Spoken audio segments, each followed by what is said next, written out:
રાજકોટ જિલ્લાનું ધોરાજી સજ્જડ બંધ.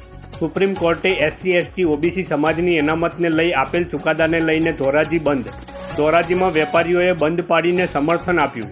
SC/ST OBC સમાજ દ્વારા સુપ્રીમ કોર્ટે આપેલ ગેરબંધારણીય ચુકાદાને રદ કરવા ડેપ્યુટી કલેક્ટરને આપવામાં આવ્યું આવેદન.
કે અન્ય બીજી કોઈ એજન્સીઓ દ્વારા આવી રીતે અનામતની અંદર છેડછાડ ન થાય અને અનામત નીતિમાં બદલાવ ન લાવે એટલા માટે સરકાર આ બંધારણની અંદર 9મી સૂચિમાં અનામતની જોગવાઈ